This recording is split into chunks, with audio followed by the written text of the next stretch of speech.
Okay, so hi Lloyd. These are the three people watching my presentation. And they don't want to be in the video, but they're here. And then these are my slides. I have a different computer with the notes that I'll send it to you. It's on the slides. So yeah, and then I hope you can see it's gonna be changing the screen. It's really hard to show. But yeah, so I'm gonna start.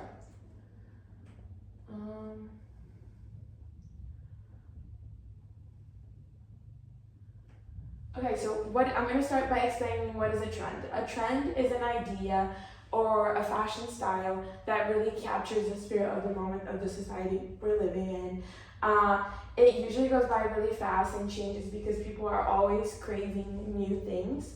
And in the world of technology and social media that we live in today, it changes really fast. Fashion trends. Today I want to explain how fashion trends are born in high-end runways like Paris, Milan, New York.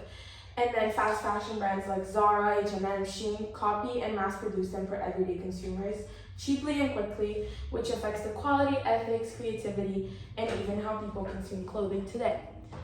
Fast fashion brands race to copy the latest runway styles. They sketch, manufacture, and sell knockoffs of luxuries designs to try to keep up with these trends that are on high-end runways. So, in the fast fashion industry, trends can be reproduced in weeks. From runway to store shelves is possible because This is possible because of advances in technology, supply chain efficiencies, and design algorithms that track real-time behavior of consumers, making everything super quick. Zara has changed the game with this by moving from design to store shelves in just 2 weeks. This speed is really harmful because it makes shoppers feel like they always need to buy something new or risk falling behind. And other companies like Shein, with AI tools and massive production networks, have changed the game even further by creating designs and selling them just days after they have been they're trending. It's fashionable at the speed of social media, which is overwhelming and constant. And so, in 2023, the global industry of fast fashion reported worth $1.7 trillion, and more than 300 million people from all over the world work on clothes somewhere along the value chain. From 2000 to 2014, clothing production has doubled, and the numbers of garments purchased per capita increased by about 60%. Now, because everyone is buying it and it's being produced in mass, fast fashion doesn't last. It's cheap clothing, usually made with polyester, and so after a few washes, they're terrible and then you need to buy new clothes. This is very different from runway pieces. Runway pieces are works of art, handmade with precision and creativity. Fast fashion copies and strip away the craftsmanship, turning a designer's labor of love into a cheap, forgettable product. And that is why fast fashion is so harmful. Buying clothes isn't just about self-expression anymore. It's about fitting in, chasing validation, and avoiding feeling outdated. Shoppers feel a constant pressure to keep up with what's trending. And fashion is not about being unique and expressing your creativity anymore. The State of Fashion 2024 report published by the Business of Fashion and McKinsey stated that 40% of US consumers and 26% of UK consumers shopped at fast fashion giants like Shein or Temu in 2025. And this number would have been much larger if they had taken into consideration Zara or other fast fashion brands. So you see that a lot of people are buying from these places.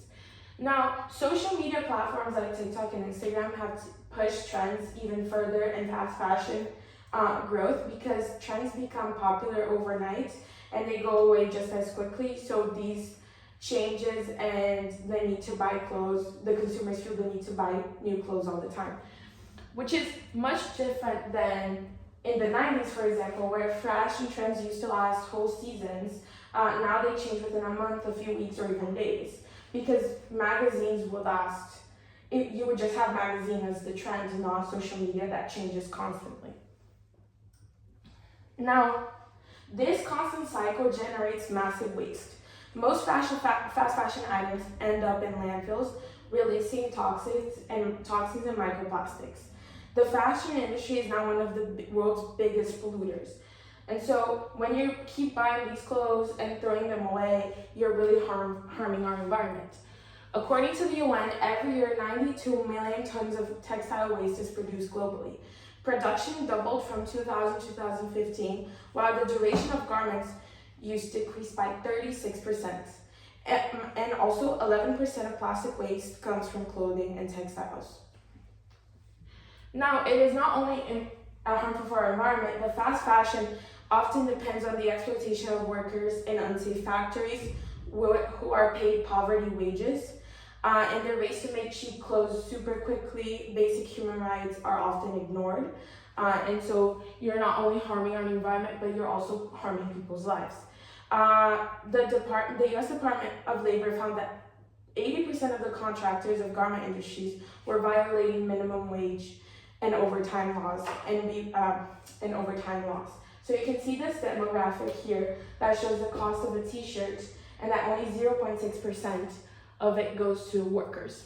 Now, you might be saying, okay, Maria, I don't have the money to buy runway clothes, but there are other alternatives like slow fashion, which instead of you buying 5 t-shirts from Zara, you might buy 1 t-shirt that's gonna last you your whole life.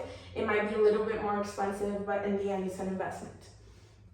Now, to conclude, I want you guys to ask yourselves a few questions the next time you go shopping. I want you to think about whether these clothes are worth it, whether you're gonna wear it for more than 1 season and you're just wearing it to fit in or to follow up with a trend. Now, fashion is supposed to be art, is to be something creative, unique, not something harmful to our environment and to society. And so I want to end this presentation by quoting Vivienne Westwood when she says, buy less, choose well, and make it last. So think about this the next time you go shopping. Thank you. You're so good. Oh.